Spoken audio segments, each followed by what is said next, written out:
महाविकास आघाडीच्या आज मुंबईमध्ये बैठक होते। महत्त्वाची ही बैठक होईल।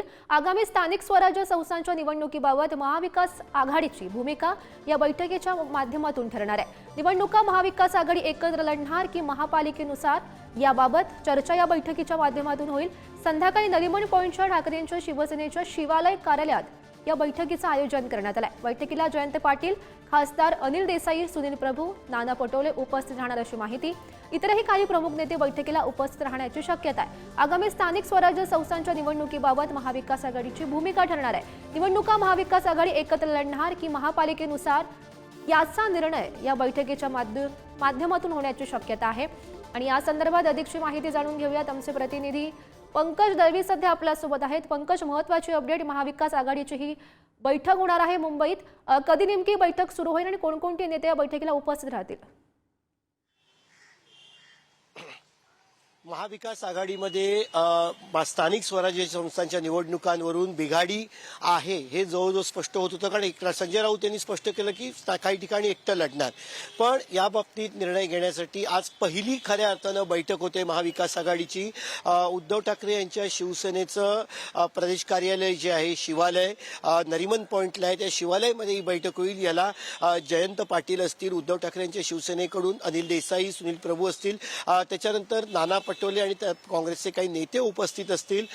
खरं तर समन्वय कसा साधायचा, कारण स्थानिक स्वराज्य संस्थांच्या निवडणुकांमध्ये समीकरणही वेगळी असतात। कार्यकर्ते, पदाधिकाऱ्यांच्या, नेत्यांच्या त्या ठिकाणच्या भावना वेगळ्या असतात। कार्यकर्त्यांना मजबूत करणं गरजेचं असतं या रूट लेवलला, या निवडणुकांच्या माध्यमातून। पण अनेक ठिकाणी वेगळं लढायचा निर्णय घ्यायचा का, की त्या बाबतीमध्ये एकत्र ठरवायचं की एकत्र लढायची की वेगळं लढायचं, किंवा ज्या महानगरपालिका आणि तिकडच्या मागण्यानुसार, तिकडच्या गरजेनुसार या बाबतीत निर्णय घ्यायचा, या सगळ्या गोष्टींवरती चर्चा जी आहे ती होईल।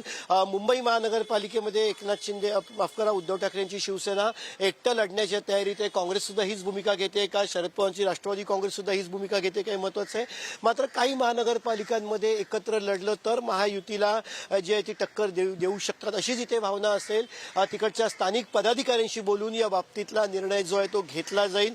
याच अनुषंगाने ही चर्चा होईल। मात्र महानगरपालिका निवडणुका आता टप्प्यात आल्या आहेत हे याच्यावरून स्पष्ट होतं, कारण महायुती आणि महाविकास आघाडी बैठकांचं चर्चा सत्र सुरू आहे, एकमेकांशी संवाद साधण्याचा प्रयत्न सुरू आहे।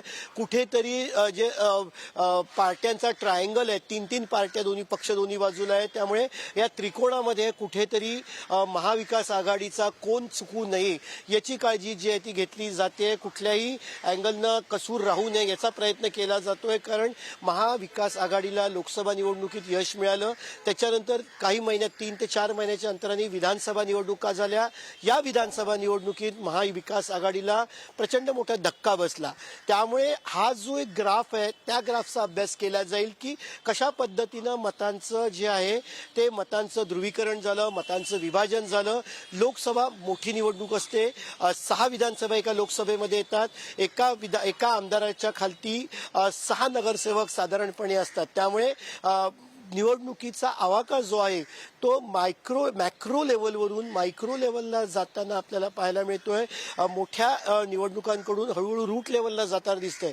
खरं तर याचं स्ट्रक्चर जे आहे ते सध्या उलटं झालंय, कारण आधी स्थानिक स्वराज्य संस्थांच्या निवडणुका होतात, मग त्याच्या आधी ग्रामपंचायत नगरपालिकेच्या होतात, त्याच्यानंतर महानगरपालिकेच्या होतात, त्याच्यानंतर विधानसभेच्या निवडणुका होतात। म्हणून खरं महानगरपालिका निवडणुकीला मिनी विधानसभा म्हटलं जातं। पण आता ज्या पद्धतीने काही महानगरपालिकांवर प्रशासक बसून स्टे दिला होता, त्यामुळे हे चक्रच जे आहे, जे मेन पद्धतीने जी निवडणूक केली जाते ते डिस्टर्ब झालं, ते विस्कळीत झालं। त्यामुळे पहिली लोकसभा झाली म्हणजे आधी शेंड्यापासून सुरुवात झाली आणि मग आता मुळापर्यंत पोहोचतायत अशी सध्याची परिस्थिती आहे। त्यामुळे ह्या सगळ्या प्रक्रियेत महापालिका निवडणूक ही अनेक पक्षांचा प्राण आहे। विशेषतः उद्धव ठाकरे यांच्या शिवसेनेविषयी बोलायचं झालं तर मुंबई, ठाणा, पुणे असेल, नाशिक असेल, या मोठ्या ज्या सिटीज आहेत त्याच्यामध्ये उद्धव ठाकरे यांची शिवसेना यांचा जे म्हणू शकतो की प्राणाची मतदारसंघ आहेत। मुंबई म्हणजे शिवसेनेचा जीव आहे, त्यामुळे ही मुंबई राखण्यासाठी शिवसेना प्रयत्न करणार आणि त्याच्यासाठीच हे सगळं अट्टा सुरू झालं। बैठकीत नेमका काय निर्णय घेतला जातो, काय चर्चा केली जाते हे पाहणं महत्त्वाचं असेल। धन्यवाद दिलेल्या सविस्तर माहितीसाठी।